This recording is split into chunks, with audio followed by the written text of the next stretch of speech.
এটা বিশ্বস্ত সূত্ৰৰ পৰা এটা তালিকা আহিছে। এই তালিকাখন আপোনালোকক জনাম যে বিজেপি দলৰ তৰফৰ পৰা এইবাৰ যেনেধৰণে বিহাৰ হাৰিয়ানাত নিৰ্বাচন খেলিছিল ঠিক একেই পদ্ধতি অৱলম্বন কৰিব অসমৰ প্ৰেক্ষাপটতেই। প্ৰথমটো তালিকাত 12জনীয়া কেইবাজনো ৰাজনৈতিক নেতাৰ নাম থাকিব। কোন কোন ব্যক্তিৰ নাম থাকিব এই প্ৰথম তালিকাত, সেই ব্যক্তিসকলৰ নামসমূহ আমি আপোনালোকক জনাম। আৰু এই বিশ্বস্ত সূত্ৰই দিয়া আমাক খবৰ অনুসৰি প্ৰথমটোতে যি তালিকাত অন্তৰ্ভুক্ত হ'ব সেইসকল ব্যক্তিৰ নাম আপোনালোকক জনাৰ উপৰিও বহু বাঘা বাঘা ব্যক্তিৰ নাম কিন্তু কটাও যাব।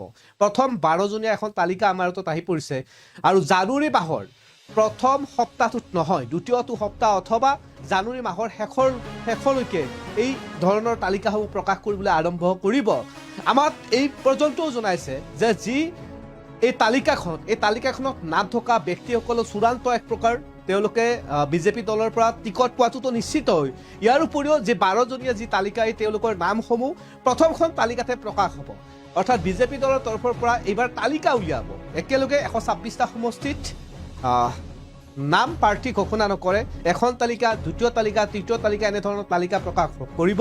কিন্তু প্ৰথমখন তালিকাত কোন কোন ব্যক্তিয়ে স্থান পালে আপোনালোকক জনাম।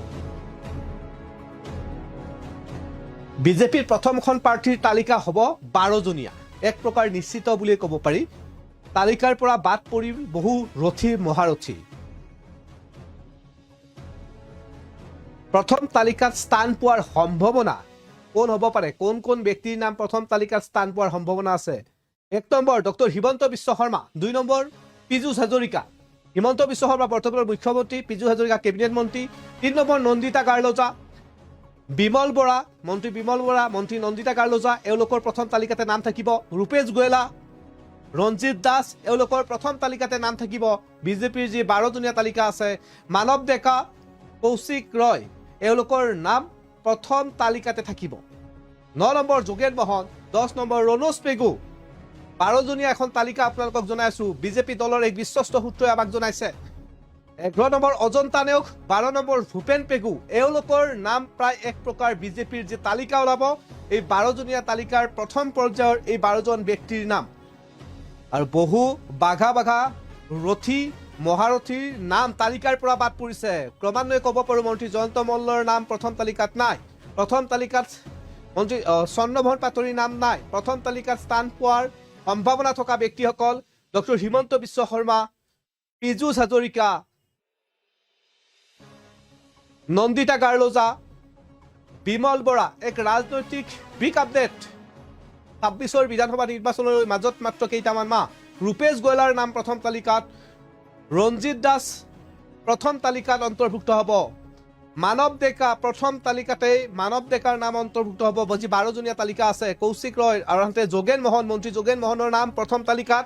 মন্ত্ৰী ৰণোজ পেগুৰ নাম প্ৰথম তালিকাত। অজন্তা নেওগ প্ৰথম তালিকাত অন্তৰ্ভুক্ত হ'ব। ভূপন পেগু প্ৰথম তালিকাত অন্তৰ্ভুক্ত। আমি কিছু দৃশ্যাংশ দেখাবলৈ চেষ্টা কৰিম। বিজেপি দলৰ প্ৰথম তালিকাত কোন কোন ব্যক্তিৰ নাম পূৰ্ণৰূপে থকাৰ সম্ভাৱনা ইতিমধ্যে এক বিশ্বস্ত সূত্ৰই আমাক খবৰ দিছে। আৰু এই খবৰ অনুসৰি বহু বাঘা নেতাৰ নাম প্ৰথম তালিকাত নাথাকিব। বিহাৰ আৰু হাৰিয়ানাৰ যেনেধৰণে নিৰ্বাচন খেলিছিল পৰ্যায়ক্ৰমে অসমৰ প্ৰেক্ষাপটতো তালিকাৰ পিছত তালিকা ওলাব। আৰু প্ৰথমখন তালিকাৰ বাতৰি আমি আপোনালোকক জনাই আছো। প্ৰথমখন তালিকাত নাম প্ৰকাশ পালে মুখ্যমন্ত্ৰী ডক্টৰ হিমন্ত বিশ্ব শৰ্মাৰ নাম। 12জনীয়া এক তালিকা, এই তালিকাত কোন কোন ব্যক্তি অন্তৰ্ভুক্ত হ'ল তেওঁলোকৰ নাম আমি জনাই আছো। মন্ত্ৰী চন্দ্ৰমোহন পাটোৱাৰীৰ নাম প্ৰথম তালিকাত নাথাকিব। জয়ন্ত মল্ল বৰুৱাৰ নাম প্ৰথম তালিকাত নাই। প্ৰথম তালিকাত স্থান পোৱাৰ সম্ভাৱনা মুখ্যমন্ত্ৰী ৰাজ্যৰ বৰ্তমান ডক্টৰ হিমন্ত বিশ্ব শৰ্মা, মন্ত্ৰী কেবিনেট মন্ত্ৰী পীযুষ হাজৰিকা, মন্ত্ৰী নন্দিতা কাৰ্লজা, মন্ত্ৰী বিমল বৰা, মন্ত্ৰী ৰূপেশ গোৱেলা, মন্ত্ৰী ৰঞ্জিত দাস। মানৱ ডেকাৰ এইবাৰ কপাল খুলিব। প্ৰথম তালিকাতে মানৱ ডেকাৰ নাম থকাৰ সম্ভাৱনা। আনহাতে মন্ত্ৰী ৰণোজ পেগুৰ নাম প্ৰথম তালিকাত থাকিব। মন্ত্ৰী কৌশিক ৰায় প্ৰথম তালিকাত অন্তৰ্ভুক্ত হ'ব। মন্ত্ৰী যোগেন মোহনৰ প্ৰথম তালিকাতে নাম অন্তৰ্ভুক্ত। মন্ত্ৰী অজন্তা নেওগ প্ৰথম তালিকাতে নাম। আনহাতে 12 নম্বৰত ভূপন পেগুৰ নাম। ভূপন পেগুৰ এইবাৰ কপাল খুলিব। এইসকল ব্যক্তি এইবাৰ প্ৰথম তালিকাত বিজেপিৰ প্ৰথমখন যি তালিকা প্ৰকাশ হ'ব 12জনীয়া, এই জানুৱাৰী মাহৰ শেষৰ ফাললৈকে এই তালিকাখন সম্ভৱতঃ দলৰ তৰফৰ পৰা প্ৰকাশো পাব বুলি আমাক বিশ্বস্ত সূত্ৰটোৱে জানিবলৈ দিছে। টিভি নিউজৰ দৰ্শকসকলক এক ৰাজনৈতিক আপডেট জনাই আছো। ২৬ৰ বিধানসভা নিৰ্বাচনলৈ বাজেট মাত্ৰ কেইটামান মাহ আৰু তেনে সময়তে বিজেপি দলৰ তৰফৰ পৰা এখন তালিকা প্ৰকাশ পোৱাৰ সম্ভাৱনা আছে। বিহাৰ আৰু হাৰিয়ানাৰ নিৰ্বাচনত যথেষ্টখিনি এইবাৰ অসমৰ প্ৰেক্ষাপটত নিৰ্বাচনত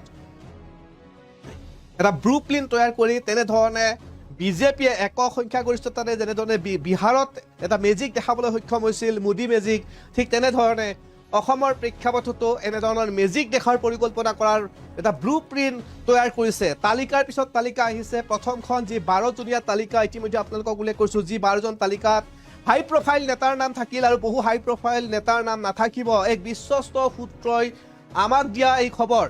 এই খবৰত আছে মুখ্যমন্ত্ৰী ডক্টৰ হিমন্ত বিশ্ব শৰ্মাৰ নাম প্ৰথমখন তালিকাতেই, আনহাতে মন্ত্ৰী পীযুষ হাজৰিকা এই প্ৰথমখন তালিকাতে অন্তৰ্ভুক্ত হ'ব। নন্দিতা গাৰ্লজা এই প্ৰথমখন তালিকাত অন্তৰ্ভুক্ত হ'ব।